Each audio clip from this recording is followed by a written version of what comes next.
Hey,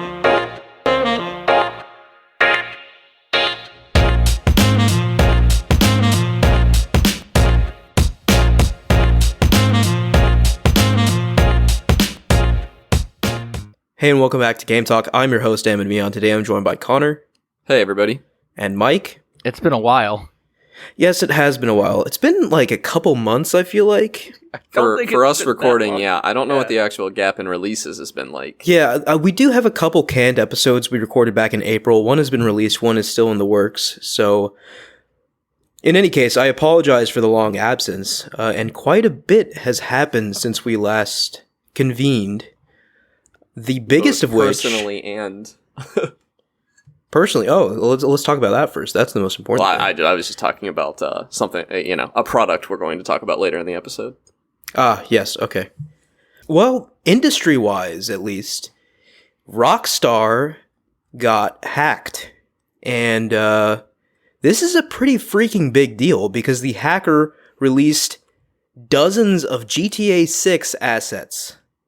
So there are clips and images floating around of an alpha build of Grand Theft Auto 6. And Can I tell you something nuts, Ahmed? Yeah.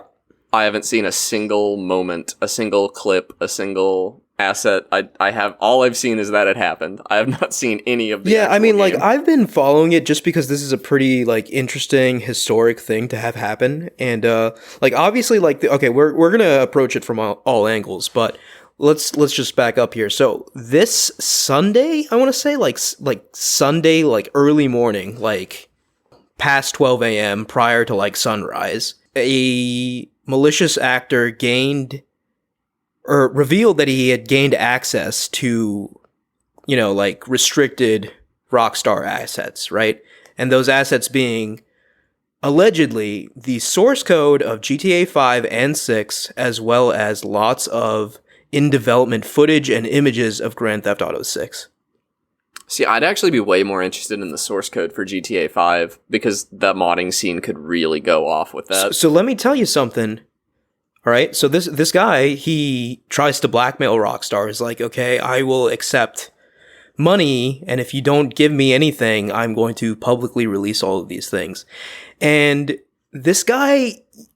Okay, first of all, he asked for no less than 5 figures, and I'm like, buddy, this stuff is worth, like... That's worth millions. 7 to 8 figures at least. Oh my god, yeah, if it was... you see, you texted me about this, and I said that they absolutely shouldn't pay him, but if it was, like, a 5-figure payoff to get him to just go away... Yeah, even if it was, like, $500,000, yeah, like, that's, like, nothing.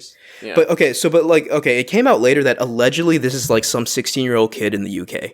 So, from that perspective, that demand makes more sense because at 16, like, 5 figures, yeah, exactly, yeah. He like, doesn't know the value of the entire source code to Rockstar Games portfolio. What an idiot. Yeah, so, like, apparently he used, like, Slack social engineering. Yeah, he got access to a Slack group, and from there he managed to get more and more access. Some brilliant programmer. Right, no, it was very much like getting the access to the thing and then him just taking the thing. It wasn't some like exploit in their security system or anything like that. Go ahead. Mike. I feel like this is the same crap that happened in the hit movie Hackers, where he just like calls a company and is like, "Hey, what's the number on the back of your router?" Dude, that's so real though. Yeah, it is what happens. People think it's like some computer genius. No, it's some poor 16-year-old calling a janitor who doesn't know better. I mean, like, password. In a lot of cases like this, yes, it's like someone has a password they shouldn't. It's all like social engineering, right? That's like the majority of what these hacking cases are. And apparently, just mere weeks ago, this individual also hacked Uber in a similar fashion. So this kid's sort of like notorious for this sort of social engineering. But that being in jail. Yeah, if they get him, like, this is it, especially Rockstar, right? Like, they have like they're very litigious, lawyers who have trained their entire lives for this very moment, and they will bring down the hammer of Thor on this guy. They will make an example of him, Yeah. But so he has these assets, right? He released all these clips and photos and videos of GTA 6, and like obviously when it first happened, people were very skeptical. It was like, it looks very real, but like, how could this be real? Nothing like this has ever happened before. And then, you know, Rockstar came out and was like, we're extremely disappointed that this happened. This is real. And like, the employees are devastated, right? Because like, you know, we've been working on this for years and years and years to just have it shoved out there. And there have been some insanely stupid takes about it, like, oh yeah, absolutely, like incredible news, unfinished game looks unfinished. Yeah, like I think the best take to come out of it was, why does Rockstar's unfinished game look better than a Ubisoft game?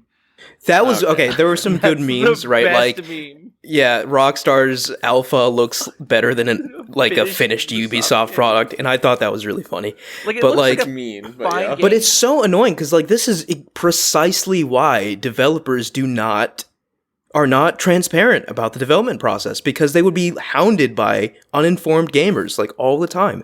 Like, I've thought about that specific thing as well. I'm not going to name drop anybody because I'm about to say something kind of mean, but I follow a few game developers on Twitter, and I think like, oh wow, you should not be representing this game yourself. Like, people that are really transparent and stuff, and they just like, they're not PR, you know? It's genuinely going to be expensive to be open about your development process too. Yeah. Yeah, I mean like that requires people. But like, it's this very case demonstrates why like the strategy is correct to just keep your mouth shut until you have something to show, because like all these uninformed takes are just like blasting Rockstar. Like, newsflash, any software product, video game or otherwise, that you enjoy is in absolute shambles, like, until like maybe like a couple months before launch. Things come together at the last second. That's just how software development works. Hell, right? I mean, recently it's a couple months after launch for a lot of things. Yeah, like, I mean that too. Not even just video games. That's software too. What I hear about that footage is that it's from 2019. And I looked at this footage, right? This alpha footage, right? It's very old footage, and it looks insane, right? It looks insanely good. Like, if this is their alpha footage, I can only imagine what the polished finished product will look like.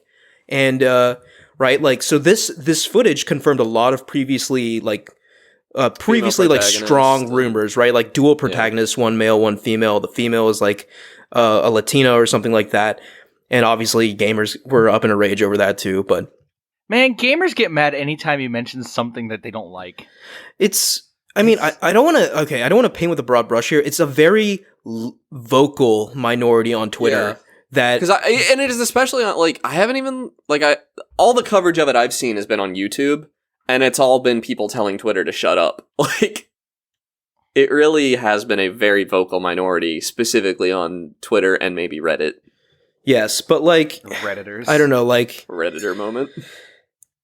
I mean, these vocal people do, you know, color the perception of these devs, because they're the ones getting harassed and stuff. So it's totally, you know, like, what are they? Yeah, to do? I'm not discrediting, like, yeah, they probably feel pretty bad right now. Yeah.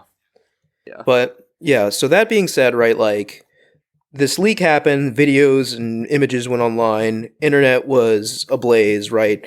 The scale of this sort of thing, especially for Grand Theft Auto, right? GTA 5 was the biggest entertainment product in history, right? Which, you know, and it's not a stretch to imagine GTA 6 will be even bigger, right? So, especially for this specific game, a game of this magnitude, for basically the dam to be busted open, it was a historic moment. Like, the last time, like, something like this happened was, like, the Half-Life 2 hack leak or whatever. Happened. Yeah, apparently something similar happened with Half-Life 2. I'm not too informed on the subject, because I was younger and I didn't really care about Half-Life, but there you go. But, yeah, so the story progressed, right? So these images, videos circulated, and he was like, all right, I'm going to auction off this source code. And he posted 10,000 lines of code of GTA 6 code, just as, like, proof that he had it or whatever. And obviously, like, Rockstar's working overtime to scrub all of this stuff from the internet, but once it gets posted, it's there, right? Like, there's no undoing it. But, like, I looked at the code. It was, I mean, 10,000 lines of code is a very, very small snippet in a game of, like, you know, like in a game like Grand Theft Auto 6, per right? Spectrum, the 2D puzzle platformer I made likely was, pushing against 10,000 lines of code. And I was looking through the C++ code just for funsies, I guess. No, I'm sure it was fascinating. But it was funny. One of the functions had like a 7-layer nested if statement, and I was looking at that like, Okay, yeah, I mean, Rockstar hires people straight out of college a lot, I'm pretty sure. 7-layer nested if statement. They're not software engineers, they're, game design students a lot of the time. But anyway, okay, so this code leaks, right? Like, everyone's in a panic, right? Like, apparently this guy, and like, all sorts of crazy stuff's happening adjacent to this as well. Like, lots of copycats popped up claiming that they had the source code. They had the same, like, Telegram user as this guy, pretending to be this guy. Someone sent one of these fakes $100,000 in Bitcoin to pay off, to try and buy the source, and obviously, like, it was one of the fakes, so he basically just, like, shot 100k Bitcoin into the ether, which is hilarious. CryptoKitties are so stupid, dude. Yeah. But okay, so then let's see here. I'm trying to remember the timeline of events. So the third party, he actually ends up posting the source code for Grand Theft Auto 5 online. Yeah. So this is monumental, right? Like, keep in mind, GTA 5, biggest entertainment property of all time, biggest video game, really, like, if you're not counting Minecraft. The source code is out there now, right? Like, and anyone can get it. And this has massive, massive implications, right? Because, like, this is Rockstar's code. This isn't some normal, average AAA developer. This is probably the most prestige AAA developer out there. The source code of their biggest game has been leaked. Yeah. And not only does that have massive implications for modding, it has massive implications for, like, the competition, right? Like, let's say, like, Saints Row devs get their hands on this code and, like, they can presumably learn from it. I don't think that is going to happen, because that's, like, so dangerous. Okay, Saints Row specifically, they might do it, but, like, you'd have to be an idiot to be caught dead with Rockstar code in your game. Like, that's so, like, I don't think anybody. No, I'm not saying they're gonna, like, copy paste their code, but, like, any trade secrets that belong to Rockstar that are present in that code, they could learn from it. Like, it's out there. But they would be opening themselves up to litigation by using them. Like, yeah, but they're going to be smarter than that. They're not just going to, like, copy paste the source, right? Yes, I just feel like they would play it safe and not do that. I'm just saying, I'm just giving a potential example, right? Like, about how competitors could probably use this to, like, better their own products now. I think the problem is going to be hackers in GTA Online. That's another thing. GTA Online, this throws GTA Online into pure chaos. Like, what is going to happen to GTA Online? Which, by the way, is Rockstar's, like, big moneymaker right now. Like, all of a sudden, like, over the course of one weekend, the table has been flipped at Rockstar Studios. Like, I don't, like, know the way forward for them right now. Like, obviously, they're battening down the hatches. They're securing, like, all the Slack channels. No one has access to anything anymore, allegedly, according to Jason Schreier. Like, until they find out exactly how this happened, right? Like, and obviously this is going to... Some dude is sweating right now. Oh, yeah, some dude is, like, totally boned. But, like... Oh, it sucks to be that guy. But, like, obviously, development on Grand Theft Auto 6, like, probably is going to be delayed a significant amount, right? Like, I bet they lose work from home privileges. Yeah, I mean, like, that's probably how this... That's a lot of executives are already saying, like, this is how this happened. The security protocols relaxed because of work from home. Like, this one, like, moron has created... so many problems for so many people. Operational security nightmare. Like, so. Which, to be clear, I just want to throw my 2 cents in. Work from home is not the problem. Bad security, like, it can be done. It's just, I guess it was too lax at Rockstar for whatever reason. What's the phrase? The greatest enemy to a proper security setup is stupid people. Like, people are your weakest link in any security situation. Yeah. I mean, like, again, right? Like, this was just... It was not the fault of, like, the actual systems. It was the fault of someone granting access to an individual who should not have had access. So, yeah. That process definitely needs to be hardened. Vetting needs to be better, whatever. But okay, so this brings us up to the present. Obviously, Rockstar is not going to pay this guy off, right? Like, because the damage is already done, right? Like, even if they pay him off, there's no guarantee he's going to return the source code or whatever. The source code is out, so it's out, right? Like, there's no putting the genie back in the bottle. However, right now, there's a bit of a question as to whether this individual actually has the full GTA 6 source code, because he claimed that he was going to release it because Rockstar was not complying with his demands.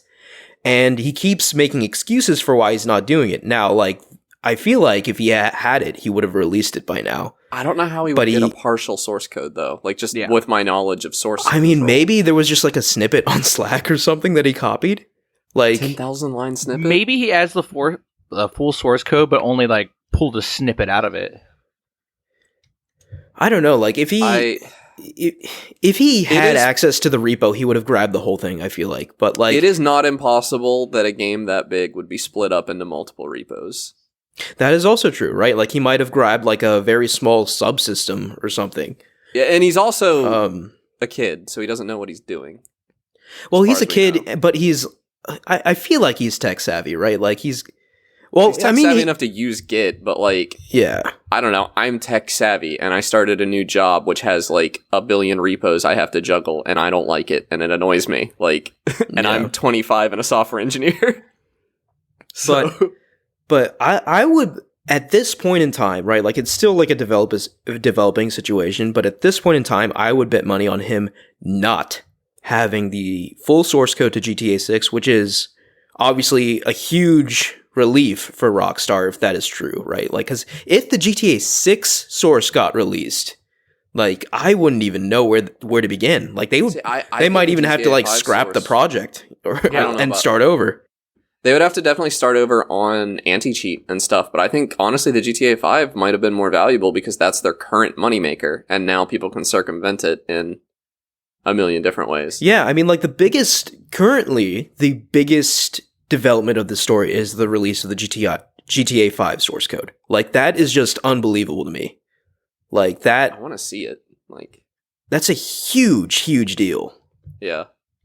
And yeah, I mean, like, we have yet to see how GTA Online will be impacted. We have yet to see how modders will use this information. It's almost scary because I wonder, I don't know, depending on how tight, I hope there's no arbitrary code execution exploits or anything in GTA Online, because that could be very dangerous. Yeah.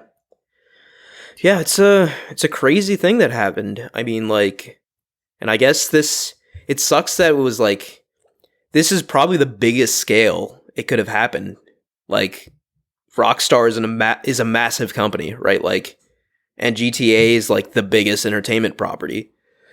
So I'm very curious to see how this impacts the industry, because it definitely will. It's weird how differently I feel about this versus like Nintendo's source code getting leaked, because I saw that as like Ocarina of Time or something. It wasn't. It was like Pokemon. Like, there were a few games, right?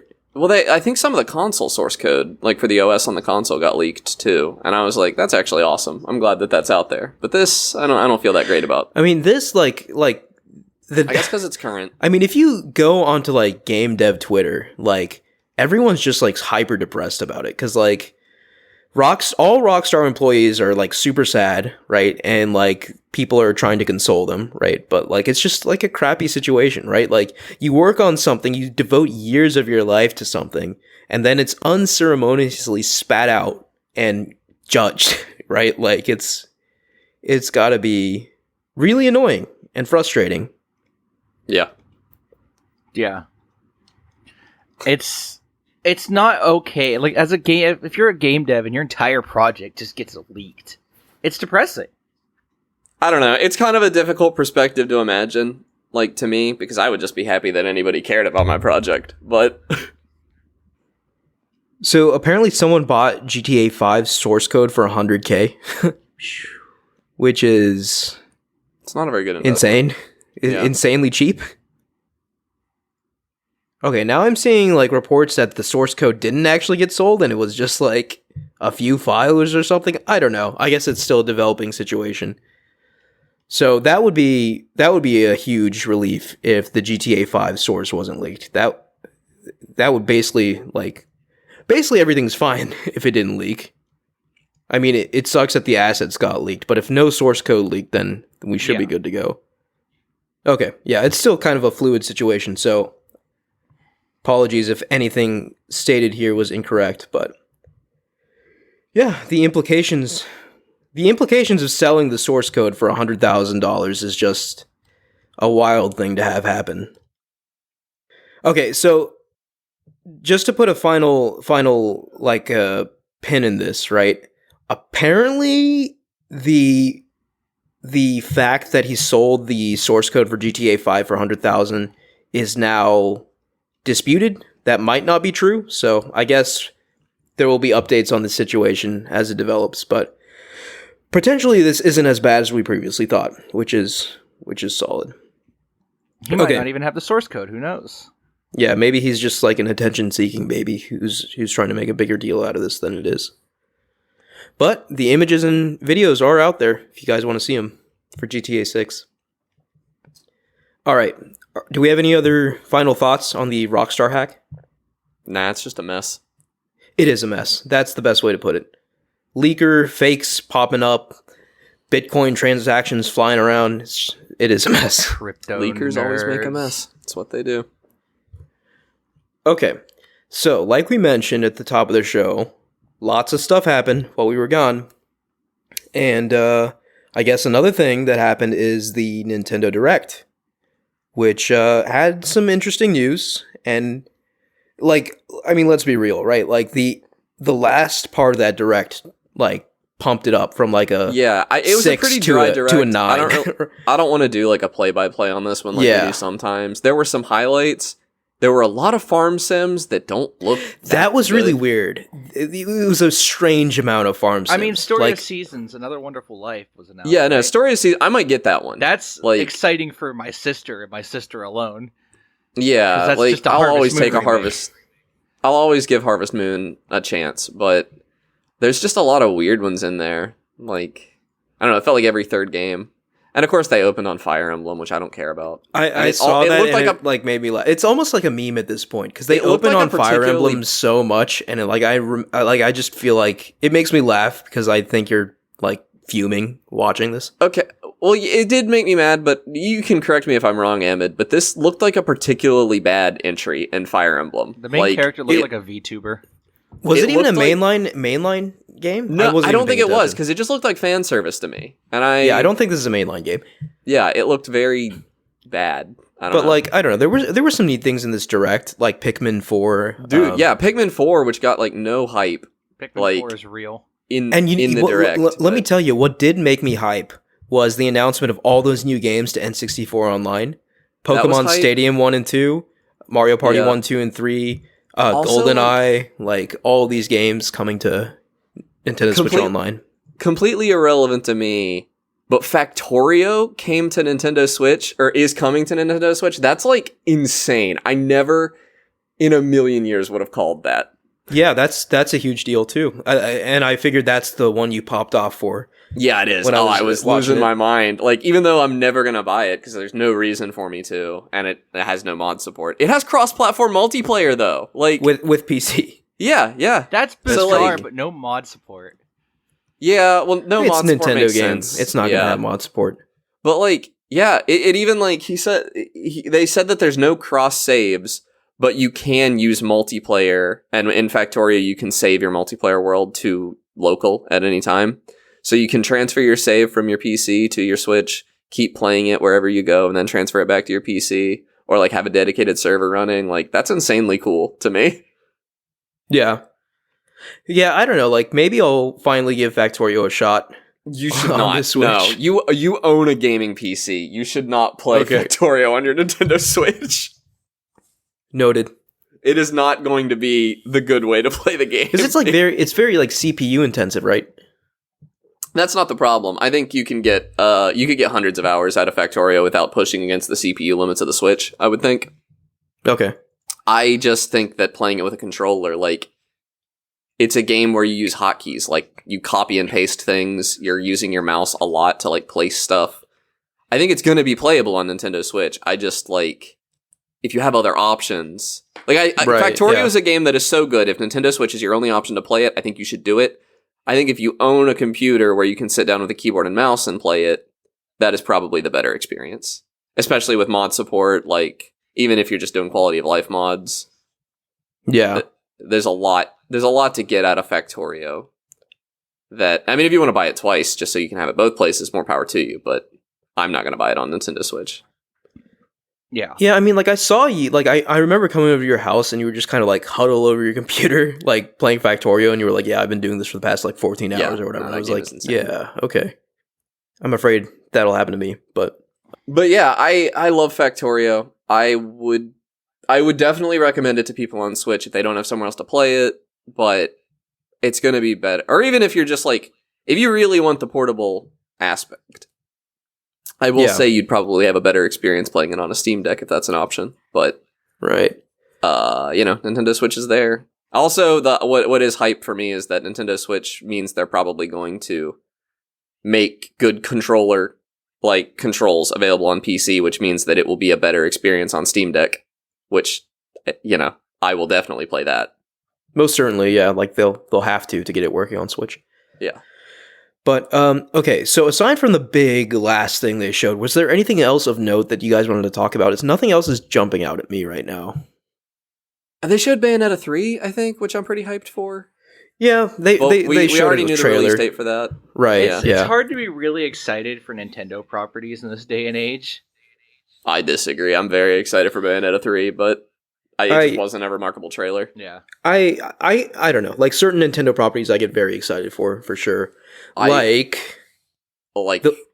Finally, right, we got the title reveal for Breath of the Wild 2, so we can stop calling it Breath of the Wild 2. Yeah, it's Legend of Zelda Tears of the Kingdom. Tears of the Kingdom. Can we talk about the fact that allegedly they couldn't show it in Great Britain? Yeah. Well, that's why they delayed it too, because it was like going to air the same week the Queen died. The Queen died, and it's like, which is like, of the Kingdom. And I was like, okay, like when I first heard they delaying it, I was like, why would they possibly do this? And now, after hearing the title, I was like, okay, I understand why. Yeah, that would have been some bad press. Yeah. What a weird title. I'm hype. Like, I don't know. They showed nothing, but we got another trailer. Yeah, what a title. The Legend of Zelda, Tears of the Kingdom. It's a very, kind of edgy title, I feel like, like, I don't know, like, the title usually, it does a good job of kind of, like, portraying the tone of the game, right? Like, Majora's Mask is probably the darkest Zelda game to date, other than Twilight Princess. This game has a lot analogous with Majora's Mask, like, same world, same engine. Yeah, and, like Tears of the Kingdom, like, it definitely paints like a more melancholic picture, right? So I wonder if we're going to get... Breath of the Wild was already dark. It was, right? But, like, I don't know, like, Breath of the Wild is a very abstract title, right? Tears of the Kingdom is pretty specific. So I feel like maybe this game is going to have more story focus. It might even have, that much was a little evident even from the trailers, right? Like with Link and Zelda and stuff. So that's pretty exciting. I hope, they still haven't shown it, but I do hope that dungeons make their return, traditional Zelda dungeons. I think it's almost, you saw, weren't there, 7 of something in the trailer on the painting? Like, that screams dungeon to me.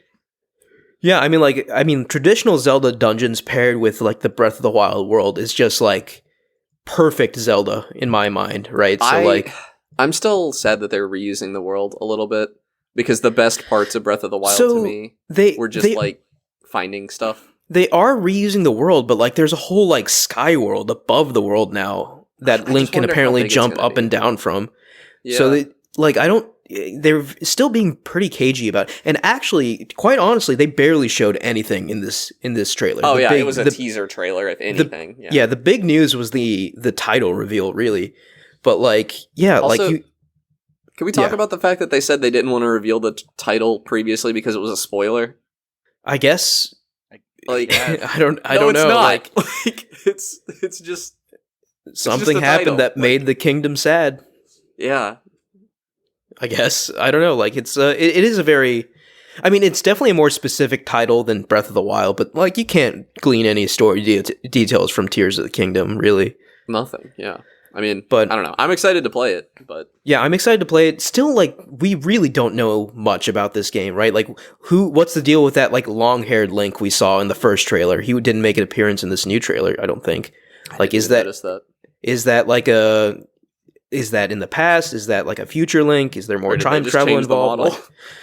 No, like, I mean, in the first trailer, there were two. I mean, no, I'm saying in the first trailer, there were distinctly two Links in the trailer. One had longer hair and one had shorter hair, like the one from the original Breath of the Wild. Yeah, because the one was in like a toga. Yeah, so some weird stuff going on.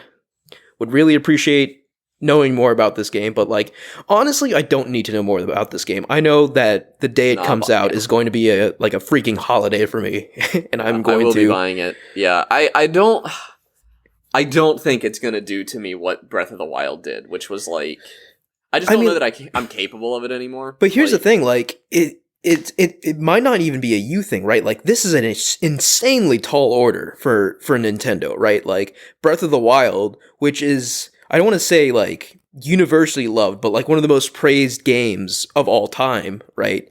That it's like an 80-hour single-player game that I beat twice. That doesn't happen to me. That totally revitalized Zelda, right? Like, how can they follow up on that and make it even better, right? Like, it's the same sort of, I don't know. It's like, how do you top a masterpiece? Like, I guess we're going to see how they try, right? I'm very interested in some of the stuff they do, because there's been a lot of what I would call, like, toxic criticism as well, which is what I'm saying to refer to criticism from people that don't understand game design. Like, this is maybe a hot take, but I think if you did not like weapon durability in Breath of the Wild, you don't understand why it's there.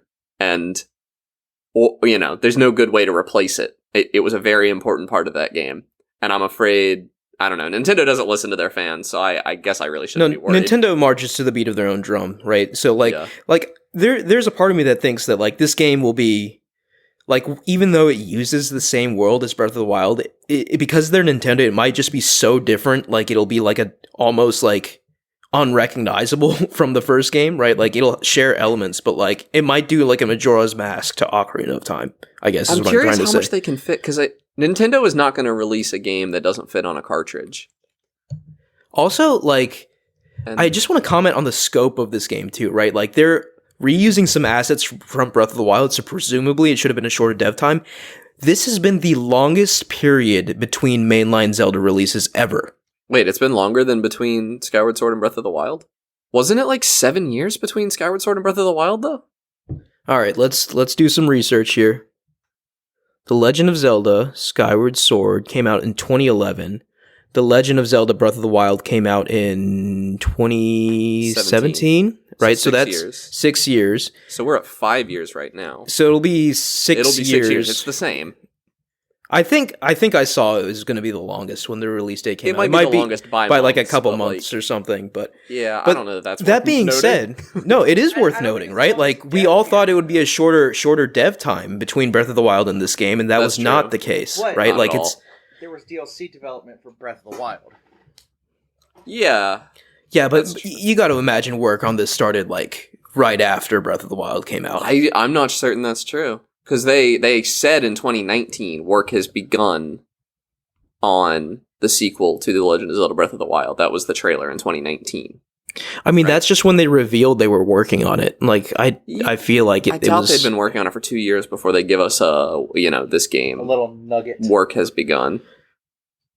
Yeah, I don't know. I mean, there's no way of knowing. They're not going to tell us that. So yeah, well, not right now at least.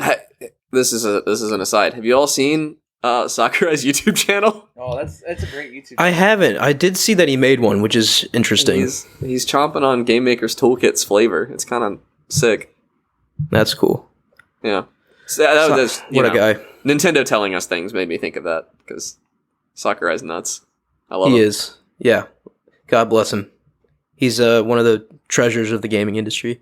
Is it May 23rd, though, Tears of the Kingdom? Yeah. Yeah. It's going to be pretty exciting. Hopefully it doesn't get delayed. I don't think it'll get delayed now. Hey, remember when you were like sure it would come out this year, Connor?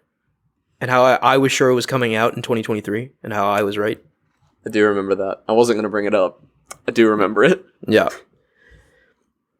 All right. Those were the highlights, at least to us, of the Nintendo Direct.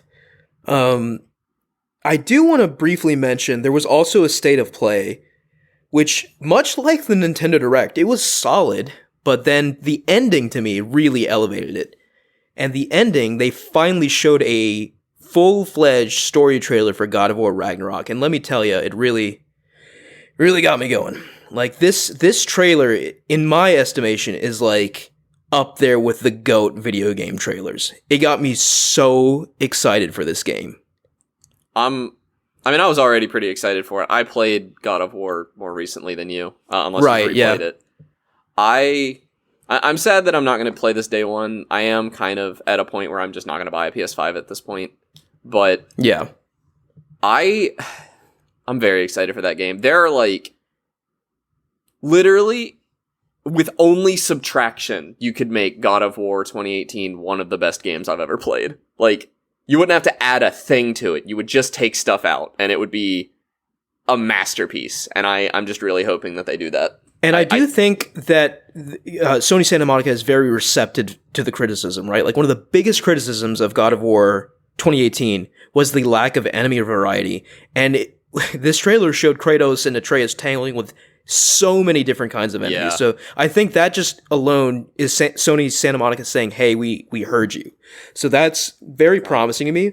And a lot of the imagery in this trailer was so striking to me. Like, obviously we have, like, in Norse mythology, like Fenrir chasing down the sun or whatever, and you saw Atreus like shooting an arrow at the eclipse and the sun like running away from the wolf and changing day to night. It was like one of the craziest things I've ever seen. I was just like, my God, this is such a beautiful interpretation of that like mythological event.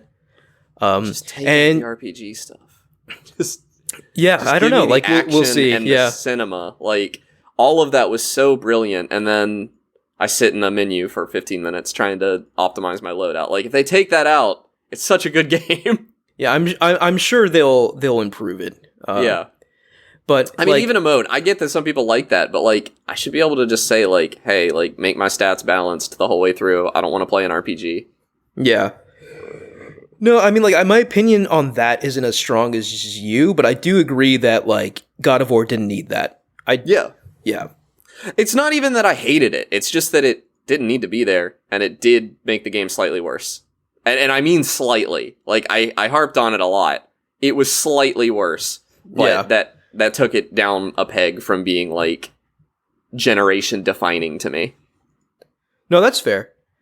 But, like, you see stuff in this trailer, like, you see, like, Thor and Kratos fighting, and you see that, like, in their version of, I guess, interpretation of Thor snaps his fingers to recall Mjolnir, and it's just, like, I thought it cool was little nuts. touches. They show like, Mjolnir like that. clashing with the Leviathan axe, and in my mind, Mjolnir should be stronger than the Leviathan axe. No, well, if you remember, in the first game, Brock and Sindri the dwarves said the Leviathan axe was crafted as a weapon to challenge Mjolnir. Like, because Mjolnir was the most powerful thing they created. And Leviathan was supposed to be something that could match Mjolnir. God, that's sick. I did not know that. That makes sense, though, because the recall and everything. Yeah. And especially because, right, like, originally, I don't know if we've discussed this on the podcast before, but God of War, the new 2018 version, right, the story had been written a long time ago, right? And they basically cut out, like, the first third of it and made it God of War 2018, right? Like, they intended to go further, but it was just too much game, right? And they were like, okay, we're going to make 2 more games out of this.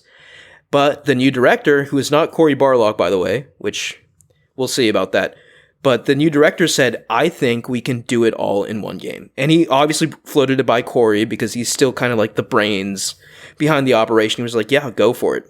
Really? So God of War Ragnarok is going to be the conclusion of this Norse story. Awesome. So the conclusion of the Kratos Atreus storyline. So, because you could see the cracks in 2018, like, you could see stuff got cut story wise, and I don't want that to happen to Ragnarok. Yeah. So, like, I think Ragnarok is just the rest, right? Like, I don't foresee too much getting cut here, simply because, like, I look at this game, right, and obviously it looks like a prettier version of God of War 2018, but it's not like a radically new art style. It's not like radically new assets or anything. Like, God of War 2018 clearly built the foundation for this game. I guess in a way similar to Breath of the Wild and Tears of the Kingdom, right? But I guess unlike those games, I guess Sony Santa Monica was able to capitalize on that much more, right? Because apparently this is going to be a much longer game than God of War 2018, but the dev time was much, much shorter, right? Dev time was what, like 4 years, which is kind of crazy. But yeah, I'm looking forward to seeing how it all ends, right? Like, I don't foresee a happy ending. I feel like Kratos is probably going to die. I sincerely hope they get this on PC in like a year. Like, it wouldn't surprise me, honestly. Like, me neither. They're really like they're ports, they're definitely, yeah. Like, everything is coming to PC much faster. But like just hearing Atreus' voice, right? Like, that kid like clearly is in the midst of puberty right now. His voice sounds completely different, right? Yeah. Which, and I like that actually. It's like fitting, right? Because Atreus is also growing up, and like obviously like. I don't want to spoil God of War 2018 too much, but like it left Atreus and Kratos' relationship in a good place, the best it's ever been. But like there are some secrets brewing underneath the surface that have the potential to like destroy everything. And obviously those secrets are going to be brought out to the forefront as they contend with Ragnarok, which is the end of the world. And all that combined with the family drama, I'm just here for it. And you just know that you're going to be wielding Mjolnir at some point in that game, and I'm hyped for that. So, God of War Ragnarok, they showed that trailer, and I lost my mind, and I'm very excited for that game. They did show a couple other things during the State of Play. The big one to me was another game by Team Ninja, right? So, like, they're doing Wolong Fallen Dynasty, which kind of looks like a Neo spinoff. But then they announced another game, Rise of the Ronin. So I guess Team Ninja is sort of popping off, right? Like, this is a lot of like big budget games that they're making like simultaneously. So that was the one that like kind of stood out to me. But other than that, I can't really recall too much from the State of Play. Is there anything? There's a lot of Yakuza, or rather, like Dragon is what it's called now. Because they're distancing themselves from the name Yakuza, which I think is fair. Yeah. Oh my god, like people lost their mind for Ishin, Like a Dragon or whatever. Apparently it's like a remake of a long lost like PS3 Yakuza game that was like cult classic or something. I'm very unfamiliar with it, but like people were really excited for that game. I find it very hard to get into. I've been thinking about like breaching into it, but it's very intimidating, right? There's a lot of it. There's like 10 games or something, and like they're all like 40 plus hours long. Yeah, it's not clear where to start. You want to start with Yakuza 0, like, for sure. Okay. But, you know, like, it's just so many games, and it's a lot of stuff. But, like, everyone who plays these games swears by them. Like, and they look really goofy and fun, too. So, like, I don't know. Like, maybe one day. Yeah. But, yeah, very enjoyable showings from both Nintendo and Sony here. Over the past, well, this was like pretty recent, like a week or two ago now. So, video games, exciting stuff. So you know what happened 2 weeks ago? Tell me. My Steam Deck arrived. Okay, yeah. Let's talk about that. It is everything I thought it would be, and maybe a little bit more. It's kind of incredible. I have been playing so many games on this thing. I just really like it. It's like the Nintendo Switch again. You know, I don't know if you guys had it, but being able to hold the game in my hand just feels different.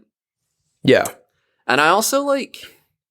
How does I'm sorry. I have curious questions because I haven't touched this thing. Let me say what the Steam Deck is in case anybody doesn't know. The Steam Deck is a handheld console that Valve, the makers of Steam, the biggest marketplace on PC, have released in order to get their games into more hands, essentially. So it's running on AMD's RDNA 2 architecture, which is important because it has made a huge difference between it and any other handheld computers. Like, the performance per battery life on the Steam Deck is twice even $1,000 handheld PC. and this thing I got for $400. Wow. It's an incredible machine, and it also is just a console. Like, you can use it as a PC if you want. You can mod your games. There's a desktop you can access and everything. It also has a dock, right? Like a Switch? It does not come with a dock. Sold separately. Sold separately. Any USB-C dock will work. Valve has an official one coming, but any dock will work. It does not have detachable controllers, though. You would have to either, hold it in your hands with an HDMI running to the TV, or have a separate controller or something to do that. If you don't have any other, if this is going to be your only console that you're going to own, I could see a dock being valuable. I am never going to get a dock for this thing. I see zero value in that for me when I have a PC that I can just use. Yeah, that makes sense. For that. Because it doesn't play it has no exclusives. It has no games that are not going to be on PC.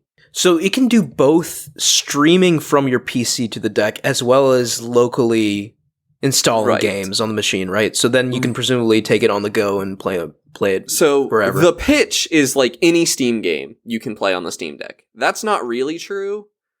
I haven't found any. But there's like a verified list of like hundreds and hundreds of games. I think thousands, there are 10,000 verified or playable games, and the difference between verified and playable is like tough. Like playable, like Skyrim is not verified, but it is playable because you have to bring up a keyboard at some point, and Valve has said that that's not good enough. We're not going to call your game verified if they have to press it's like Steam button X to bring up the on-screen keyboard, and that's just to name your character. But that's how kind of strict they are with their verified. And there are thousands of verified games. Yeah, that's and awesome. you can download and try to get a game to work, even if Steam says it's not going to. Like, they're not going to stop you from tinkering with it if you want to. And it's just, I don't know. You told me, we were talking on Discord when I got it, that you specifically didn't have any interest in a Steam Deck, which I think is nuts, because I think it is very much a product targeting you, because it is a console that plays PC games. It is a console that plays PC games, but isn't it capped at 30 frames per second? No. It's capped at 60? It is 60 hertz, yeah. Okay, that's good. Yeah. And it's not capped, if you plug it into a display. Yeah, I don't know, I feel like I already have a gaming laptop and a gaming PC, so I feel like I think before you had a gaming PC, PC, this was something you would have been interested in. I think now it's less so. But it is I like the menus and the OS and the console experience of the Steam Deck. It's better than my PS4, by a lot. It's just a good console experience.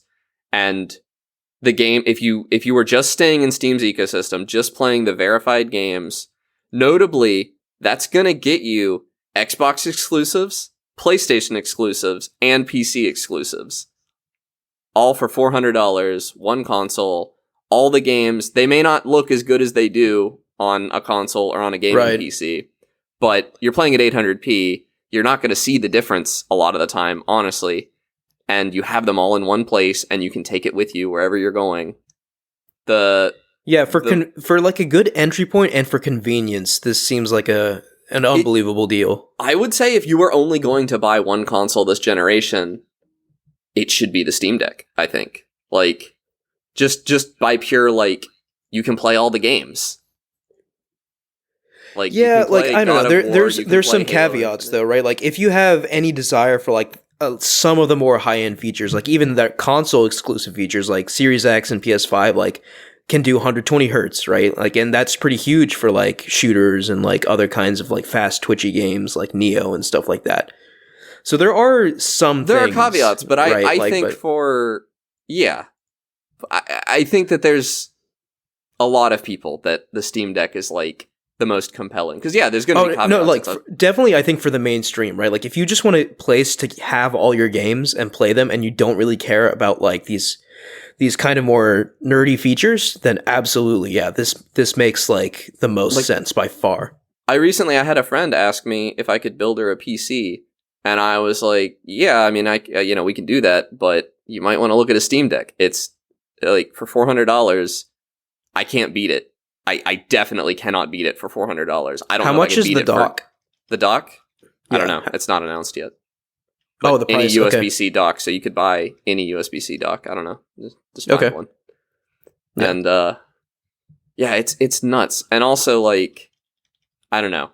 The one thing, the caveat for me, that the only thing that's making me not like, well, I don't love the D-pad. The D-pad is imperfect. It's fine, but I don't love it. Everything else, the controls feel amazing. Every game I've thrown at it, that if the game runs at all, it runs pretty well. I got Elden Ring 30 frames per second. My first question was going to be Elden Ring. Yeah. Elden Ring runs better on my Steam Deck than it does on my PC. And my PC cost that's me hilarious. like, almost $2,000. So I'm kind of mad about that. But yeah, Elden Ring was genuinely... my PC runs Elden Ring at 60 FPS most of the time, and then stutters occasionally. Uh-huh. The Steam Deck runs Elden Ring at 30 frames per second. I could probably get it to 40 if I wanted to tinker with the settings. I didn't want to, so I just locked it at 30. And it's also, like, I guess a side note, like, I was well. kind of complaining about the frame rate earlier, but I do feel like 30 frames per second is acceptable on a handheld. Like, it doesn't bother me as much on a handheld, like my Switch and stuff like that. Something else that they did that is just insane, and I guess it's a little frustrating that developers can't do this for you, but say you can't get a locked 60 frames per second. You're bouncing between like 40 and 45 or something. You can change the refresh rate of the screen to 40 and then lock it at 40. And 40 feels closer to 60 than it does to 30. 40 frames per second locked stable feels very good. And it's going to extend your battery life. 40 is halfway between 30 and 60 in terms of refresh rate, which is awesome. Yeah, so you can set the refresh rate to anything between 40 and 60. And then I do love the adoption of 40 frames per second this generation. That's a thing a lot of Sony games are doing too, and I appreciate it for sure. But being able to literally change the refresh rate of the screen makes it just feel really good. Like, it, having VSync and everything. And the Steam Deck does have like natural VSync and stuff. I will say the experience of putting games that are not sold on Steam on the Steam Deck has been like kind of a crapshoot. It's just not it's annoying. Like Epic Games. Yeah. So I have a couple of games on Epic. I have Hitman 3 on there. Hitman 3 is extremely good on the Steam Deck, by the way. But it was annoying to get it running on the What deck.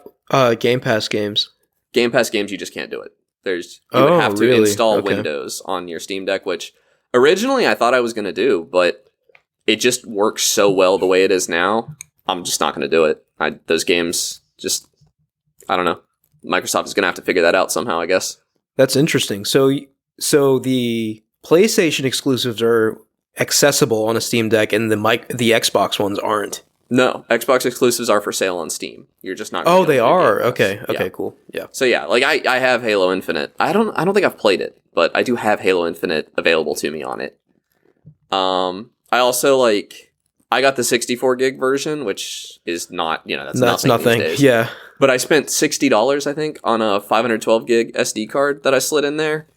And the wait times are not as good as, the load times are longer than my PC, but they're fine. It's not bothering me, especially I don't know. When it's a handheld, it just doesn't matter as much, You're not. It is true. You do excuse a lot of things for handheld, because just the convenience factor overrides a lot of things. The convenience factor. Yeah, the comfy factor. So I was curious about one thing, right? So how does holding it, how do the buttons and the analog sticks and just holding it, how does that compare to the Switch? Better. The ergonomics are better. It's a little heavy, but the ergonomics are genuinely I could see I see a lot of people emulating Switch games on it, which it can do. If you can, that's cool. Legally, if you can dump your cartridge and get the games onto your Steam Deck, you can play a Switch game, and they typically run pretty well. Maybe not quite as good as they would on Switch, because it's emulation. And I could see reason, now that I've held it, I see reason to do that. The ergonomics are that much better that, I could see definitely preferring the Steam Deck to the Switch. I will never buy another indie game on my Switch. It'll all be Steam now. Yeah. That honestly, it may be the most ergonomic controller I own. I do want to add that indie games are perfect on handhelds. They just remind me of the Game Boy era, the SP era, and it just brings me I went back warm and played fuzzies. through Fez. That's a game from 2013 or something, 2011 maybe. Yeah. Fez was just insanely good on the Steam Deck. That just felt so good. I played Katana Zero. That game, just it was amazing all the way through. Is the screen LCD or OLED? It is LCD, which is a bit of a shame, I guess. I'm sure the Steam Deck 2 will have an OLED screen. Yeah, and they have said that they are working on hardware revisions for the Steam Deck. This is not the final one. Yeah. I don't think that they're gonna release a Steam Deck 2 next year, though. I think they're gonna give it like a console generation. Oh yeah, no, that makes sense, right? Like this is a competitor now, right? Like this is like it's a console. It stands up there with like the Switch and the PlayStation and the Xbox. So you know what was probably the weirdest experience I've had on the Steam Deck was I put Perspectrum on it, and I actually played through my own game on the Steam Deck, and it felt. I'll say the character was a little small on the tiny screen. I didn't love that, and that's my fault for not considering that. But it felt good. Like, it was really cool. I haven't played through Perspectrum since 2018 when it came out. So that's awesome. It was nuts. I don't know. I got a newfound fondness for it because I had forgotten. You know, you're very harsh on things when you're making them. I had forgotten some of the good things in there. You forgot about your own game?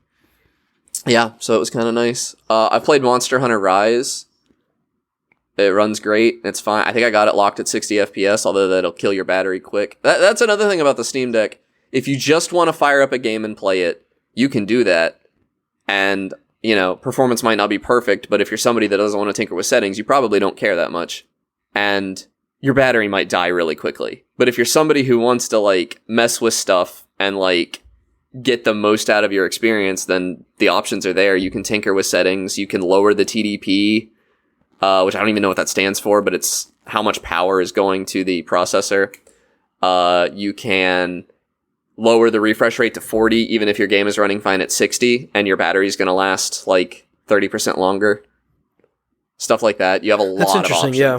It does seem like it's like at a weird midpoint between like a fully customizable PC and like a not customizable console. Yeah. It definitely it lets you do it if you want to. It's not going to stop you, but the experience is good if you don't want to do any of that. Like, you can just boot up a game. Like our friend of the show, Ryan, I don't think he's messed with any of this. Like, he was telling me he just bought it. It's a console. He plays games on it, and that's what it is to him. And that's awesome. I do want to shout out, you can't really give Valve credit for this, but there's an application you can put on your Steam Deck called EmuDeck, which integrates emulators into Steam. Yeah. And it will automatically download the box art and make like an entry in your Steam library. That's awesome. So I've been playing through the Wind Waker HD and also through Super Mario Sunshine. And other than like a little progress bar that it's like loading shaders at the beginning of the game, which looks a little emulatory, like the experience feels fully native and it runs amazing. Like it's just fine. It's awesome. Like I bought the Wind Waker for my Steam Deck. It's just that good. That's very and it runs at 60, I presume. No, 30. I don't think that game runs. I think you can. Okay. I think you have to hack that game to get it to run at 60. I don't think it ran at 60 on the Wii U. It did not. Yeah. Same with Sunshine. Sunshine runs natively at 30. So Sunshine's the bigger crime here. Like Sunshine should be running at 60. Come on. Sunshine, you can. I mean, there are mods for those. I'm like saying Nintendo should have when they re-released it on Switch. Yeah, but whatever. Yeah, but yeah, I mean, it's just very cool. I've been playing a lot of emulators. I've been playing a lot of roguelikes. You know me, I play roguelikes a lot. Yeah. I actually I put a ROM hack for Super Mario 64 on there. Super Mario 64 Last Impact. That's been fun. And that's one of those things that I've always kind of wanted to play, but it's just like the friction to get it working on PC was annoying. Whereas on Steam Deck, it's just there. It looks like any other game in my library. It works. I have something like, I think I have almost 60 games installed on mine right now because I just kind of went crazy. I did that. I don't know if you did this when you got your PC, Amid, but when you get a lot of PC gamers, when they get a new hardware, they just install a bunch of games to see how well they run. And that like almost immediately was boring on the Steam Deck because the answer is like, fine, it runs fine. Like this is how you would expect it to play on a handheld and it's going to be a good experience and it's fun. I set up, I've used both Steam Remote Play and a software called Moonlight to stream games from my PC so that I could play my Game Pass games as well. And I would say Moonlight works a lot better than Steam Remote Play. Steam Remote Play is all native, though. Like, if you have a game installed on your PC, it will show up in your library on your Steam Deck, and you just hit the stream button. And if you're not nitpicky, it feels native. Like, it feels completely native. As long as it's not a game... If the game is stressing your PC, then the additional stress of streaming is going to mess it up, probably. Yeah, so, like, how I don't know, like, I'm pretty sensitive when it comes to streaming. Like, input delay was not noticeable at all, but I'm in my house. Not noticeable at all. Yeah. That's true. Yeah. I'm just in my house. So the Steam Deck is operating over Wi-Fi. My PC is plugged in to Ethernet. As long as I'm playing a game that is not, like, taxing my graphics card to, like, encode it, I guess, for streaming, then there is no notable input delay. It feels completely native. I've played a bunch of games. I played, You Suck at Parking is you may have seen Northern Lion, a streamer we both like, was playing that recently. Yeah. And that's a game that, like, you need fast inputs and stuff in, and I didn't notice at all that I was streaming it. It just felt perfect. Does the deck have an Ethernet port? Probably not. It does not. The only I/O on it has a micro SD card slot on the bottom. On the top, it has one USB-C and one headphone jack. And that is all of the I/O on the thing. But you can do Ethernet through USB-C if you have a dock. Right. Okay. I was only asking because, like, in my experience, like, I always notice the latency with streaming. Like, granted, I've never streamed in my own house, but, like, when I was, like, a couple 100 miles away, when I ended up plugging my laptop into the router, right, and my PlayStation 5 is directly plugged into the router back home, then it was, like, pretty much seamless, right? Like, I was actually able to play Elden Ring just fine. Really? Because it was a wired connection both ways.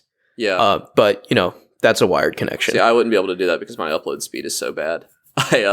Yeah, mine's pretty nutty. It also helps that it's only streaming at 800p, so that reduces your latency. Oh my, yeah, that would help a lot. I didn't even think about that. Helps a ton. The 800p screen, at a glance, seems like a disadvantage. It actually, in many ways, saves the thing. Like, yeah, like a lot of headroom for performance. A ton. And like, the annoying thing, if you're doing Steam Remote Play, it automatically lowers the resolution in most of your games, which is why that's really nice to use. Moonlight will do that for games that natively work with NVIDIA Game Stream, but you can also just stream your desktop and play any game that way. But it will not automatically lower the resolution. So your PC will be rendering, in my case, 1440p, even though you only see 800p. And that is that sucks. You have to go into the game settings and lower it. Otherwise, you're just kind of burning electricity for no reason for pixels you can't even see. Right, yeah. But it's just been, I don't know. I played some, it's the only way I can imagine playing any more of Death Stranding. I played a bit of that on my PC and found it I bored me to tears, but playing it on the Steam Deck while laying in bed, I was just like, nah, actually, this is like a zen, comfortable experience that I could see myself doing. And I've been revisiting a ton of games that a lot of like smaller games that I don't know, it almost felt like a waste to play them on my like super nice, expensive PC. I've been revisiting them on the Steam Deck portably, and it just feels so there is like I know what you just said, like, doesn't practically make any sense, but there is this mental feeling of, like, all right, I'm going to play, these, I guess, 2D games on my handheld, right? Like, there's just, like, a nostalgic link there that makes it more appealing. It feels really good. Yeah. I see myself putting some GBA games on there. I've been playing Eggmania, which was, like, a stupid Game Boy Advance game that I didn't even like it that much as a kid, but I lost it at some point. Yeah, and I've been like obsessed with it, but I'm not going to download Eggmania on my PC, but on my Steam Deck, I will play Eggmania. What a game! It's a weird Tetris. It's like a puzzle game. Yeah, it's like a Tetris kind of game. It's hard to explain. You play as eggs, and you're building a tower out of Tetraminos. And, should ask if you don't build the tower like fully, then it can collapse, and you should ask Request NL to play that game. We should. Yes. But yeah, I don't know. I really can't recommend the Steam Deck enough to a certain audience. To an audience that is not tech savvy. Like, if the thought of seeing an error screen repulses you and like it would absolutely ruin your experience and it's unacceptable, you probably shouldn't buy the Steam Deck. You should probably buy a PlayStation or something. Hey, I'm tech savvy, and that also repulses me. So it's totally fine. Yeah, I hate seeing error screen when I play video games. I think it happened to me once, and it was a game that I added, like, through external means, like an Epic Game Store thing, I think it was Rumbleverse. I had issues with Rumbleverse. Okay. And I never got Rumbleverse working because of anti-cheat. That's the other thing. The other caveat is a lot of anti-cheats. Valve has been working with the anti-cheat developers to make it work with Steam Deck. A lot of the developers, Epic especially, are dragging their feet on implementing the new anti-cheat. Yeah. Which is really annoying. Fall Guys works. Fall Guys works great. It's my preferred Fall Guys. Ooh, yeah, that's a nice way to play Fall Guys. Yeah. Fall Guys is also on Switch, but it runs really bad. So it's like kind of the perfect example for me. Whereas Fall Guys runs 60 FPS locked on my Steam Deck. Nice. And it's just a good time. I really like it. I've just played, like, I've talked about this with VR before, which is like the friction to get someone into a game. And I've talked about VR where the friction is so high that it's a serious problem. But the friction is so low on the Steam Deck where I just pick up the button, pick up the console, press the sleep button, and I'm in game. Like, yeah. You can't do that on a PC. You can't sleep a game.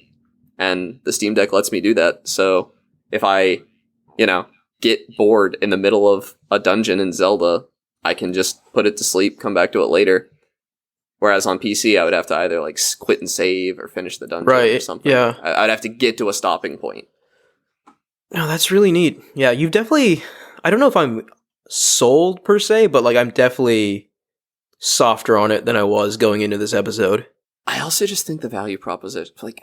Yeah, $400, that's $400 for hardware this powerful. Yeah. Like, is there... I guess old consoles can play Elden Ring. I was going to say, is there anywhere you can play Elden Ring for $400? But yeah, I mean, older consoles. Xbox Series S. Is Xbox Series S only $400? It's $300. I didn't know that. PS5 digital is $400. Really? Okay. Yeah, so, but handheld though, like that's huge. Yeah. Yeah. And just the variety of games you can play. Like I would, if I didn't have a gaming PC already, if I had no gaming platforms, like if I found myself, I only had the money to buy a single console, it would be the Steam Deck. Yeah, that's powerful. That's my testimony to it. Powerful endorsement. And if I was in that situation, there's a good chance I would put Windows on it so that I could play all the games. But yeah, I mean, like, you've got your Switch, you've got your PC, you got your Steam Deck, you can play everything, so... Yeah, but if I had none of that, if I didn't have a PlayStation, if I didn't have a PC, and, if a PC's in the budget, I would get a PC. But if I only had, like, $500 or something, I would pick the Steam Deck over a PS5 and a Series X. Just, it appeals to my sensibilities in that way. Right on. Yeah, I love it a lot. I've been playing it nonstop. I've played so many games. I'm like dreading trying to pick what I'm going to talk about and what games we've been playing. Well, yeah, let's move into that, and maybe we can give you a second to collect your thoughts. Yeah. Oh boy. I think Mike also has a lot of games. I don't have a lot, but I do. But you do. A lot of them can be like short, bam, bam, bams. But I mean, I played. Why don't you kick us off, Mike? Talk to whatever you want to talk about. So the first game I've really picked into in the last 3 months, year, however long it's been. I started playing. I started playing PlateUp. PlateUp. Okay, yeah, that's been making the rounds on Twitch. Huge. I love it so much. The game is so much fun. It's like a refined version, kind of Overcooked, right? It's Overcooked without like the constant stress. Like there's moments less stress and like more depth. Yeah, from what I've seen, it is a roguelite, so I mean, it tickles the fancy of some people. Oh, it does. It's I don't know. It's just sad though. Got that. It's the satisfaction of cooking without any of the stress of actually working in a kitchen, especially when I'm playing with my friend who also works food. So we just go. Yeah, that's actually hilarious that you guys like it that much. We go into kitchen mode, and I become a master pizza chef. But like it goes beyond just the cooking, right? Like you can plan out your restaurant. You can like place the tables and like where the cleaning station is and like stuff like that. If I told you that I optimized my kitchen for maximum pizza making, I did.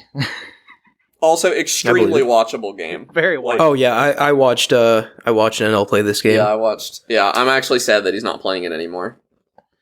It is. Honestly, I think it's my competitor for like indie game of the year for this year. I don't know if I'd go that far, but it seems really fun. I feel like I would enjoy playing it if I had like someone to play it with. I will have it at Extra Life.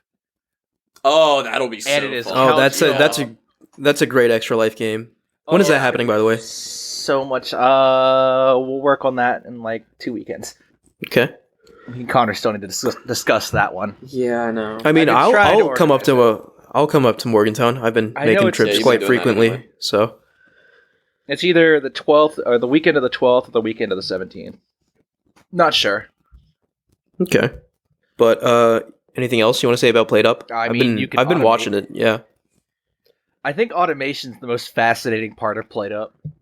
The fact that you could just... I didn't even know you could do that. You can literally just turn the game into sitting around there and making sure nothing breaks if you get far enough in a run. But you're still gonna have to pay attention. Like, I think when I was cooking burgers, I had something automated to automatically combine buns and burger and then put it into a thing. Mm-hmm.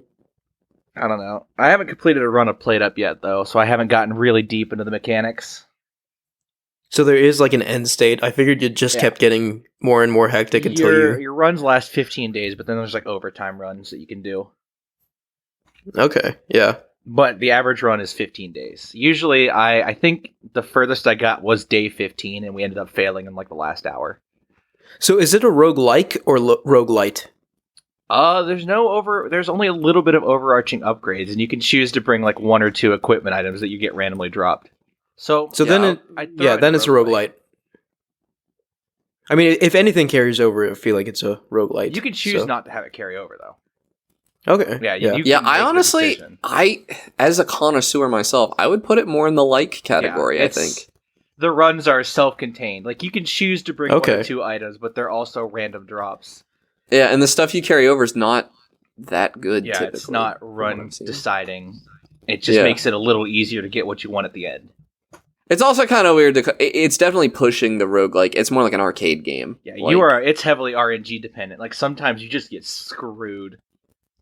Like 2 cards every 3 or 4 days, you get 2 cards to pick from, and sometimes there's not a good option. Both suck. Yeah. So you get to choose on how you're going to suffer and inevitably lose the run. You can have up to 4 people play, right? Yeah, together? It gets the difficulty scales too. So 4 players is a lot harder than 2 players.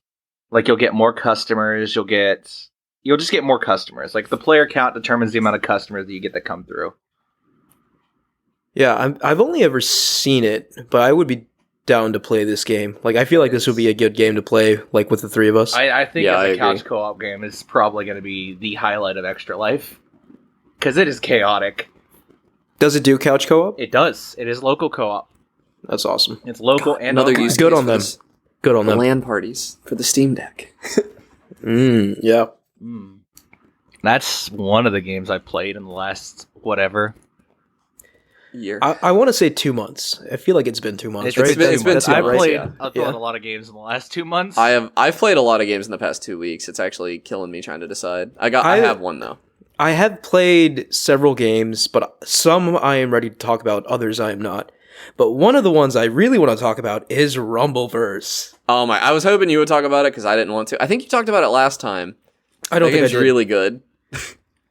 Yeah, I think this is the first time we've talked about Rumbleverse actually, because it's been.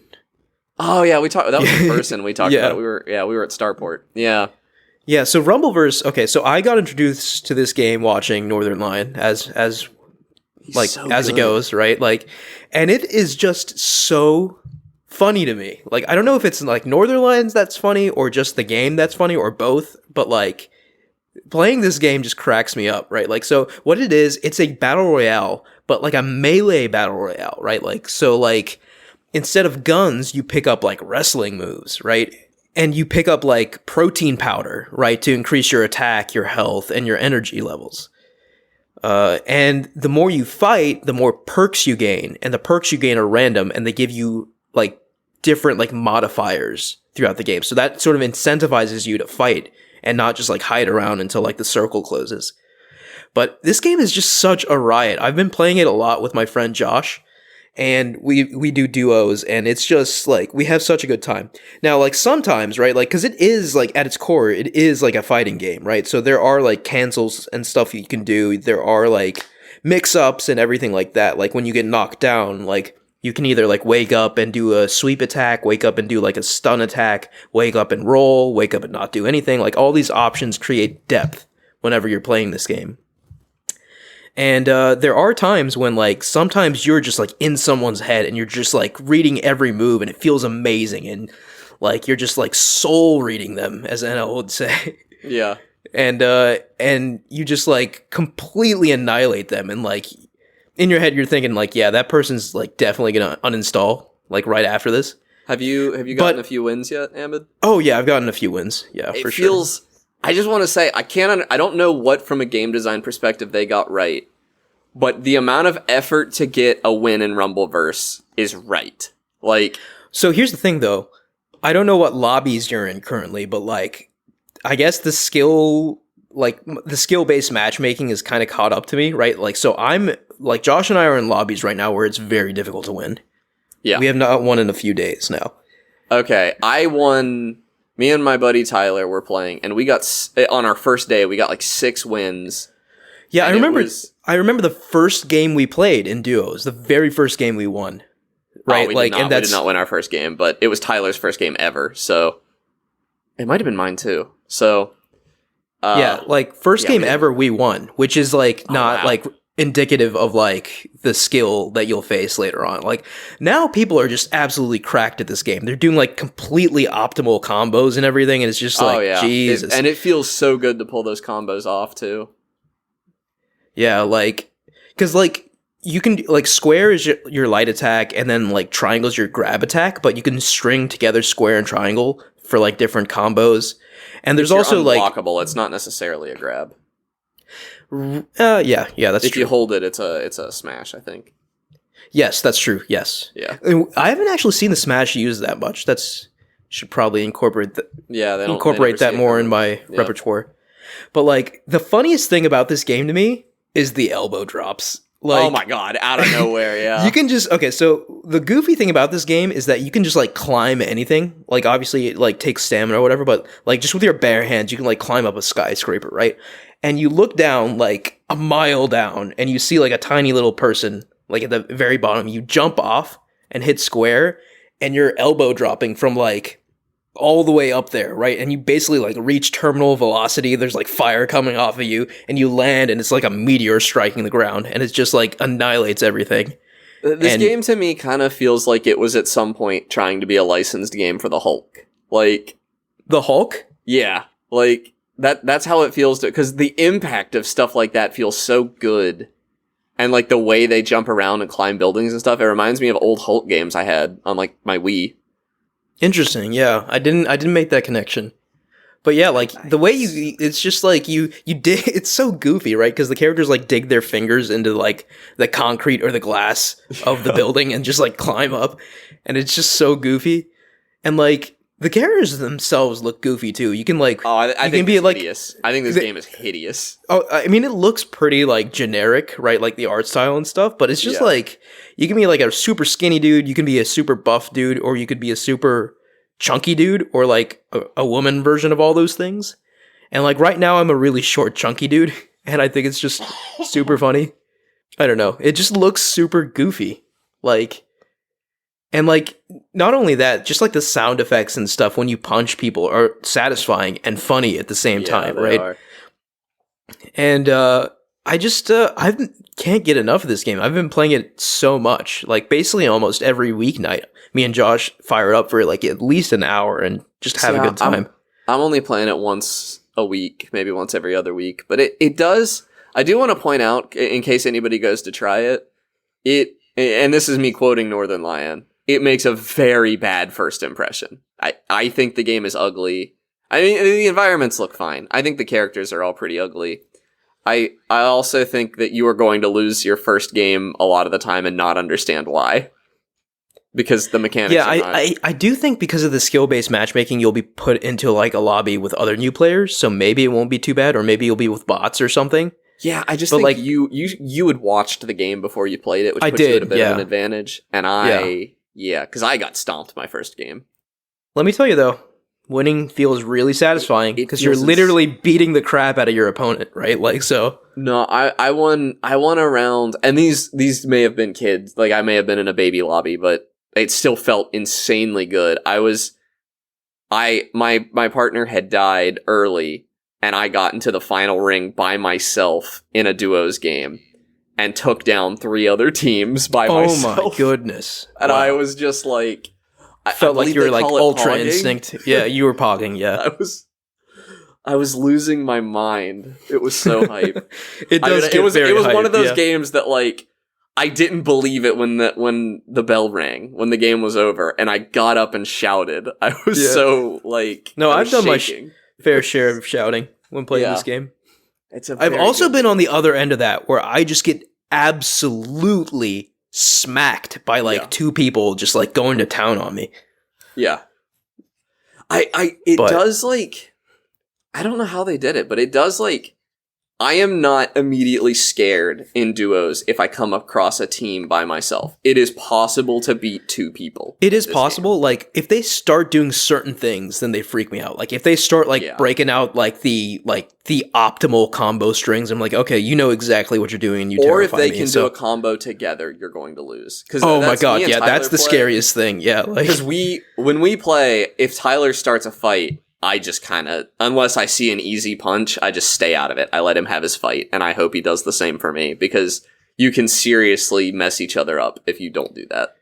Yeah. Which I think is maybe why a 2v1 is a winnable scenario. Right, yeah. So you can hit each other, like you can hit your teammate, but it won't damage them, which I think is a good thing. Yeah. But like Josh and I are the opposite, right? Like anytime one of us fights, the other one jumps in. So it like turns into chaos very quickly. And like the chaos is another reason why I think that like while it would be really fun to have squads, like 4 people in a squad, I don't think it's game design wise, I don't think it's feasible because like it would just be an absolute cluster in this game. Yeah. Like nothing would make any sense. Like no one would be able to do anything. Everyone would just be like punching each other. Like, even with duos, right, like, it almost gets to the point where it's, like, too chaotic. If there's, like, 3 or 4 teams in one area, it just gets insane. But, I don't know. Like, I've really been enjoying the game. Like, what's your favorite, like, special move currently? Javelin tackle. Javelin tackle. Javelin tackle is just disgusting. Yeah. Yeah. My buddy Tyler though, he loves him some Cosmo shot. He had one game where he was in the final circle. Oh my god, next to the water, and he Cosmo shot. I literally did that into the water. Oh, 5 people! Wow. Like I did that to one person last night, where he was. We were right next to the water. I just Cosmo shot him in, and it's so satisfying, and they're so mad, and you know they're mad. You know, like because there's just nothing you can do. You're locked in the animation, and Giant Swing is good for that too. A lot of them like. They're growing on me now. I never take Giant Swing. There's basically no situation I take Giant Swing. I almost never take Giant Swing. I Dolphin Dive is growing on me because I've learned how to combo it. I need to learn how to combo. Like, I haven't learned how to combo the specials yet, and I need to learn how to do that. Yeah, it's game-changing when you can combo some specials. Do you jump cancel out of it, or like do you just press one after the other, or how does that work? You need to jump as soon as you hit them with your Dolphin Dive. You got to jump, and then pretty quickly after that, you got to hit them with the other attack before they can fly that far away. Okay. I'll have to like practice the time. So I don't usually combo into a special. I'll Dolphin Dive into an unblockable grab and slam them. Right. Yeah. That's the one I can manage to do. I imagine I could probably get them with a super choke slam or something. Also, did you give yourself a wrestler name to play with? I don't think it's so. It's not a game mechanic. It's just a thing I did because I thought it was fun. Oh, no. I'm still Mega Big Head, as I've always been. I'm playing as the Blunder Taker. Nice. Excuse me?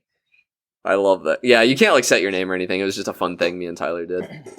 But yeah, like the the hidden depth in this game is a bit surprising, right? Because there is stuff to learn. There are combos to learn. There are like cancels to learn. Yeah. It is a fighting game, fighting battle royale game, and there's nothing else quite like it. Like I was talking to Josh about it, like the fact that like it's a melee battle royale. I think it'd be cool to see more of that. Like maybe like a, like a chivalry style, like swords and shields and knights kind of game would be kind of sick as well. But like melee battle royale. I feel like devs need to explore that a little bit more. But okay, so that's that. Connor, I want to give a big shout out to a game called Metal Hellsinger. It's like if it's a game. It's on Game Pass. That's how I got it. And because this is a weird one that probably would have flown under my radar otherwise. It's a game that plays like if Doom 2016 was a rhythm game. Wow. Okay. So, obviously, there's metal music playing while you play through this game. You're playing as a spirit in hell who is a woman who used to love singing, and the devil took her voice. And she goes by the Unknown, and she is like basically Doomslayer level, unleashing her wrath on the forces of hell. And she can't sing anymore, and that's like the bit, but she can like feel the music of the universe is I think the canonical explanation of why she's so powerful. And there's just a pretty good metal soundtrack playing in the background, and if you shoot on the beat, you do damage based on like how accurately you hit it on the beat, and like you build up combos. And I think it's when you get like modifiers for a score, and you have to get up to a 16x modifier, and the vocals come in for the track you're listening to. And that is insanely hype every time. It kind of reminds me of Devil May Cry in that way a little bit, because it has a similar mechanic where its music is influenced by how well you're performing. But you just get into the zone. That's really cool. And I'm like, I don't know if other people have to do this, but I have to like keep rhythm with my foot while I'm playing it, or with my head bobbing or something. So it's like a very active game for me, because I have to do that to keep rhythm. And you have to keep rhythm. Like it's not a side mechanic. You have to shoot on the beat, or you're going to die pretty quickly because you're not going to be doing enough damage. It's kind of reminds me of like Thumper, which is not a shooter, but like it's similar in the sense where you have to keep rhythm to survive. I think it's more a spiritual successor to I can't remember the game. It's my Steam library though. Hold on. Yeah, I don't know any other games like this. Crap, what was it called? I had it installed at some point. It's not Crypt of the Necrodancer, is it? No, it's not Crypt of the Necrodancer. Still a good game. Yeah, not the one I'm thinking about. Give me a sec. Just keep going. Yeah, it's just really fun, and it's not half baked. Like the actual like the Doom sort of level design with the shooter side of it and everything is good. It's not as good as Doom. Oh, I remember it. It's bullets per minute. I haven't heard of that one. Yeah, it's the same kind of. It's a rhythm FPS. But this like nails it's voice acted. Like the judge is what they call the big capital D devil in this game. And that's I believe the judge is voice acted. You have a skull that you are carrying around with you that is voice acted, and he's talking, and it kind of is like. It's kind of like that old Western voice that they talk in, and it's really good. And I don't know. To someone that this game appeals to, I cannot recommend it highly enough. It's extremely fun. It's not very long, I don't think. Like, I think I'm probably halfway through it, and I only played it one evening. But it does have a level editor coming, which I believe will support custom songs. And that will really, really open up the doors for this game, I think. Because I'm not a big metal guy, and I'm having a very good time with it. No, so this sounds awesome. If I can play it with really music that I love. I think it's on all platforms, too. I don't think it's Xbox exclusive. Because I'm playing it on PC Game Pass. Yeah. I don't think it's early access or anything, though. I'm pretty sure it's just a done game, and it's really good. It has, like, challenge modes and stuff that are, like almost Guitar Hero-esque challenges you have to do that are extremely fun, because it's also a shooter. And in a way that Doom 2016 cannot, this game can throw you into the same arena under slightly different circumstances and feel very different. My only real beef with it is that all the bosses have had different attack patterns, but they've all looked identical so far. All the bosses, the design is lacking there. Whereas the design on everything else is pretty good. Like, all the enemies, there's enemy variety, the enemies look good. The protagonist looks awesome. The levels look pretty good. It looks like hell, but it's like, I think they're doing a Circles of Hell kind of thing where, like, it's a bunch of different hells that you go through. I really like it. I'm gonna finish it. I don't know when, but I'm gonna do it. It is a game I don't think I could stream to my Steam Deck, though. I think that little bit of latency. Oh yeah, the latency would kill the rhythm. It would ruin this game. No, that sounds really cool. Mike, now do you have another? I do. Okay, I'm going to talk about two here, but one's a little shorter than the other. So first, I want to make a mention to Ultimate Fishing Simulator for eating about 12 hours of my time, plus easily. I wonder what you do in that game. You fish. There's not much to talk about. You just go fishing. I bought a hat for it. You catch anything decent? Yeah, I actually did pretty well in the game. I caught a shark at some point. But the real game I want to talk about is Green Hell. Green Hell, I've played that. Green Hell. I've never heard of it. What is it? That's the survival game, right? Set in the Amazon. So you're just in the rainforest. Okay. I remember playing this game and thinking it was too mechanically, like it was just a little too much for me. Honestly, I've been playing through it with friends, and it's just right for a survival game because it doesn't feel like I'm just managing meters. And there's stuff I can do about those meters actively at all points. Like, even if I'm just walking and I'm getting hungry, I can just eat some random mushrooms I found on the ground and it fix me. Or you could start, like, hallucinating if they were the wrong kind of mushrooms. Because that happened to me when I played this game. You just lowered your sanity. All right, Monkey D. Luffy. Yeah, you just start eating stuff.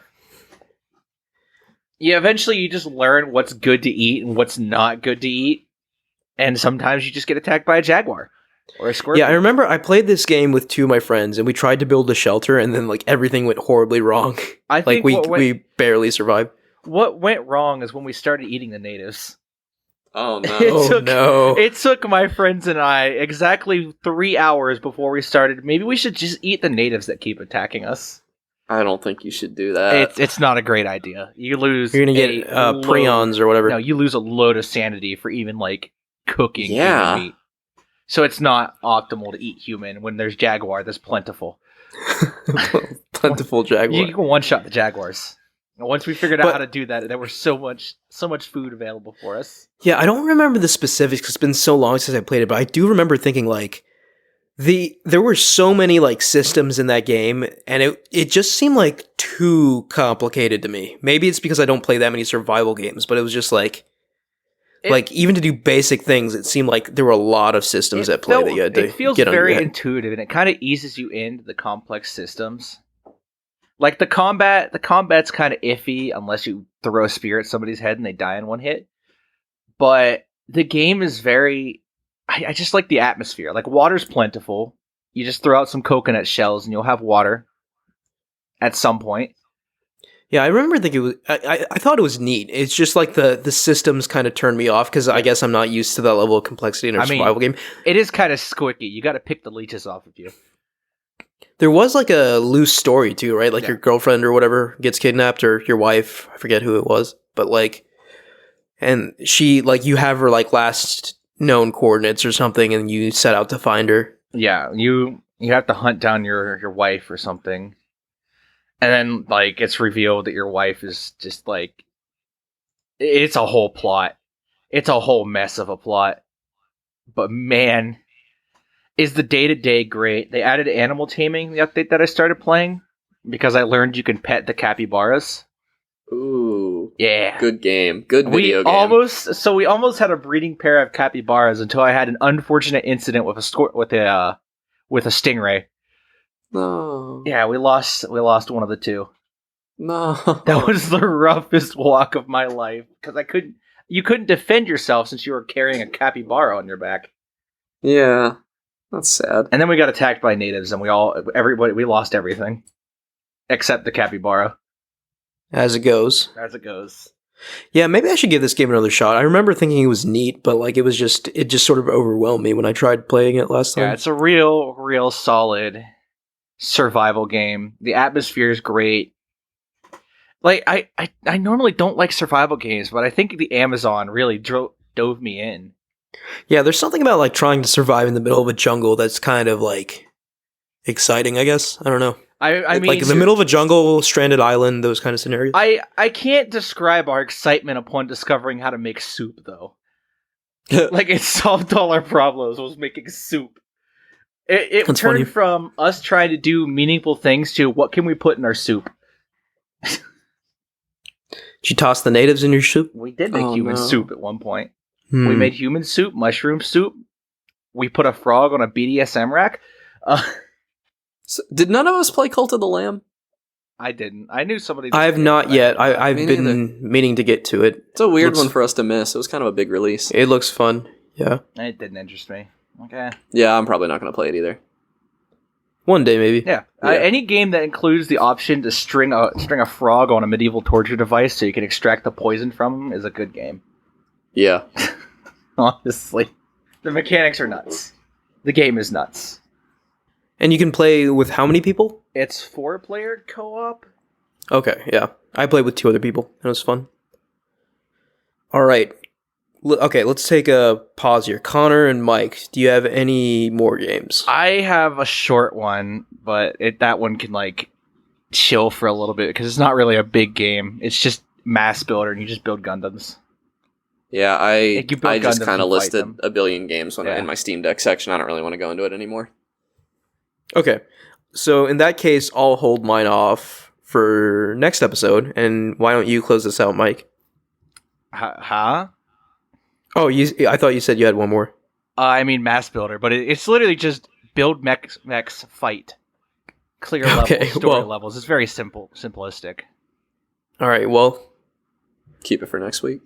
I mean, I'm not going to talk about it next week either. Okay. I talked all I want to tell about it. Okay, well, thanks. All right, well, I think that's going to do it for us this week. Thank you all for listening. You can follow us at Podcast Game Talk on Twitter. Please like, rate, and review us on any podcast service you use, including Spotify, SoundCloud, Apple Podcasts, etc. Click the link in the description of this podcast to join our Discord and talk to us there. Thank you, Connor and Mike. Yeah, see you guys next week. See you next week. Bye.